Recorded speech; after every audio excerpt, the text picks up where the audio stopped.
Hey guys, welcome back to another video. So today I'm going to try to do the top 5 things you need to know before getting a California king snake. So I know I did a care guide in the past, and that is very good, but I decided it's a lot more consistent to do top 5 or top 10 videos before you get the animal than an actual care guide. So I think I'm going to be trying to transition over to those. So let me know what you guys think in the comments, whether I should continue to do care guides or if I should do top 5 or top 10 things to know before you get an animal. So the top 5 things to know before you get a California king snake include the heating and lighting. Those are one thing. Hides, feeding and water, temperament, and housing.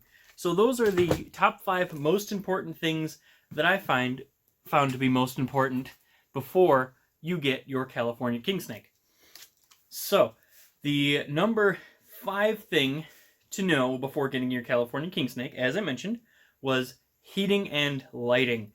This is important for a lot of animals. It's very important for king snakes on the heating aspect, but not so much in the lighting. So as you can see in Skull's container, who is my California king snake that I've had for over 15 years now, he has a heat light as well as a heat pad. Well, I'm actually getting him a heat pad very soon. So all king snakes should have a source of heat that's right around 90 degrees on the hot side of the aquarium or terrarium that you have them in. Now, the hot side should always be, like I said, kept at 90 degrees, and the cool end should be kept usually room temperature, like right around 70, 75 degrees is perfect for a king snake. So as far as lighting, and that's in the same category as heating, because a lot of times people have mixed like halogen, UVB, UVA. King snakes don't need any special lighting. The lighting is just good for if it's your primary heat source, that's good too. But the lighting is just good for viewing. It's more for the human purposes. But it does, I think it helps personally, but you don't need it. So I think it helps because it gives them sort of a day-night cycle. They are a diurnal species, so it's a more solid day-night cycle, so they could be active during the day. So number 4 on the list of the top 5 things to know before getting your California king snake is hides. So, like I said before, king snakes are diurnal, which means they are active during the day, but they still need hides. Hides are very important. They like to hide, snakes like to hide and feel very secure. They like to be tight in there so they can kind of feel the hide on all sides of them, so it has to be kind of a tight hide. But they also need multiple hides, so like one on the warm end, one on the cool end. That is always a good thing to consider for your king snake. Now, in Skull's terrarium, as you can see, he has a little box hide right there that is actually a homemade hide. So snakes are really cool because you can actually make homemade hides. So that hide is actually made out of a pine box from Michael's that only cost me a couple of dollars, and then I used some non-toxic paint to paint that and make it look really cool. I'll show you guys inside of it. As you can see right here is inside of the box. I had a little fun decorating it, but he loves this box. He goes in it almost every night. Now, another thing to consider with hides that you need to know for California king snakes is, like most snakes, they like to have a humid hide. So a humid hide is, as you can see here, is a little Tupperware container that I put sphagnum moss in there to kind of keep the humidity up because it helps them with shedding. So they actually go in there. So Skull goes in there every now and then. Usually before he sheds, he likes to hang out in there. Occasionally I'll see him in there when he's not looking to shed, but he really likes it right before he sheds. Now these are, again, very cheap, very easy to DIY, and a lot of fun to kind of make, but you don't have to spend a lot of money on one of those. A lot of keepers actually, they'll make it and then they'll only put it in when they notice their snake is getting ready to shed. I like to keep it in there all the time just to give them some options, but a lot of keepers will do that. So I actually have a third hide for Skull, which is underneath the water dish. So that's kind of an interesting thing that I've noticed with all of my years of snake keeping, was that he really liked to go under the water dish if I put it on top of the substrate, as well as go behind it if it was kind of pressed up in the corner. So he's got like a corner water dish. So I actually put it raised up on a brick in there, so he could kind of crawl under and behind it. He really likes to do that, as well as the brick gives him a different texture to help him shed. So number 3 on our list of the top 5 things to know before getting your California king snake is feeding and watering them. So king snakes don't need very high humidity, so you don't need to water them very often. They actually prefer a lower humidity, but they can tolerate higher humidity. I've seen some keepers put them on a cocoa fiber substrate, which is very good. I actually have been considering that for Skull, but he's been doing very well for a very long time with an aspen fiber substrate that you do not need to water. That being said, you do need to have a water dish that's large enough for them to soak in. So snakes, again, before they shed, they like to soak in their water dish, as well as hang out in the humid hide. It kind of gives them an option there. So you got to make sure that you have clean water that's in there all the time for them, at least in a water dish. The humid hide, again, you could kind of take it in and out if you don't like the way it looks, kind of put it in there when you think they're going to shed. But a water dish is a must all the time. As for feeding, so feeding king snakes is very easy. They are very, very good feeders. They really enjoy their frozen thawed mice. Make sure it's frozen thawed. I do not recommend live mice because they can actually hurt the king snake by fighting back. So definitely frozen thawed is the way to go.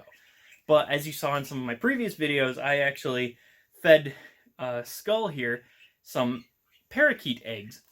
So those parakeet eggs parakeet eggs are a good thing to add in the diet if you have a parakeet that's laying infertile eggs. Just make sure that you find them early on and you kind of crack them open a little bit so that they're easier for them to digest. Because king snakes are very much kind of an opportunistic feeder, they'll kind of eat whatever kind of comes to them.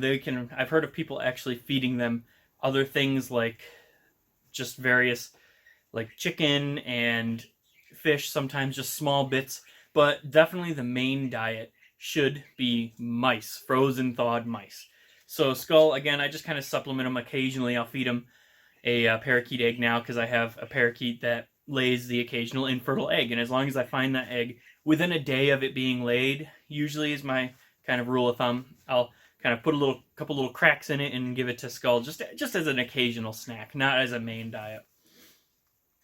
So the next thing to consider, number 2 on our list, is temperament. So temperament when getting any animal is a very good thing to consider. Is that animal right for you? Is it what you want in an animal? So king snakes, they usually have a pretty good temperament as long as they don't smell food. They are very food driven. So Skull here, actually, he has bit me a couple of times, but usually it's not too bad. A little more scary than anything. They don't have very powerful jaws because they swallow their prey whole. They're a constrictor, so they'll constrict it and swallow it whole. And so they don't need powerful jaws. But it's still very scary. They have very sharp teeth, and they will wrap around you when they bite because they are a constricting species. So that being said, though, king snakes, as long as you handle them regularly, make sure your hands don't smell like their typical prey items, and keep an eye on them. They have a very good temperament. They're very, very mobile. They're not like a ball python. They will just kind of curl up on you. So you do have to be a very active handler. You can't just kind of sit on the couch with them and watch TV or anything, because they will be moving around. They'll be searching. They'll be exploring. They're very interactive. So you have to keep that in mind when getting a California king snake, that you can't just sit on the couch and chill out with them. They're a lot more interactive species. And again, about the very food motivation. So they are very food motivated. If they associate you with food, that is not a good thing. But that can be trained out of them very easily. So Skull, I actually went away to college for a while, and Skull then, he associated hands with food. That was not very good, so it made him very hard to handle. But within less than a week of me handling him, I would reach in there with a glove on every day, pull him out, handle him for like 20 minutes a day. He is now a beautiful snake to handle. He's very easy to handle, very chill, as long as you, especially once you get him out of the cage, because we feed him in the cage. He's very, very easy to handle. And the number one thing on our list to consider when buying a California king snake is housing. So, unlike things like tortoises and parakeets and geckos, who need fairly good-sized housing, I would give them, like, especially tortoises and turtles, need a lot of housing. King snakes, as long as they can stretch fully out along two sides of their enclosure and not wrap all the way around like that, then it's fine. So Skull's terrarium is actually just slightly small. I would like to get him a slightly larger terrarium, but it's good for now. I'm going to be hopefully soon investing in a larger terrarium when I find one.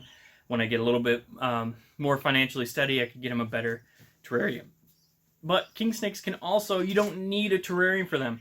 You can actually house them in plastic bins or totes, as long as they have a very secure lid, because they are escape artists, and have enough air holes in there. And make sure it's safe for, make sure there's no like fire hazards in there. You don't want to put a heat lamp on top of that or something like that. So in that type of enclosure, I would recommend a heat tape or a heating pad on a thermostat. Both of which on a thermostat. Versus in a glass enclosure like I have Skull in, I usually have just, again, I would recommend a heat pad, but I'm going to be putting one Skull on one, but I have a heat light in there now, which is fine for Skull currently, because it provides enough heat for him, and there's no fire hazards because it's on a screen lid that's designed for that. So you got to be careful, again, with the adding heat to whatever terrarium you put them in. And as long as the snake can stretch fully out along two sides of the terrarium, it's fine. So king snakes do get fairly large. They can get anywhere between 3 to almost 6 feet. So that can be a fairly decent sized terrarium. But they also don't need a lot of height. So you can actually they can be comfortably housed in a very shallow, like 6-inch tall bin or aquarium. If they generally don't sell aquariums 6 inches tall, but again, that's the best way to house them is stretch out fully along two sides. Height doesn't really matter because they are a terrestrial species. They will just hang out on the ground usually, and yeah, so that's housing them, and that is all five things on our top 5 things to know before getting a California king snake. So, thanks again for watching. Thank you so much. You guys mean so much watching these videos. Don't forget to like and subscribe, and hope to see you for the next video. I'll be making one soon. Thanks again.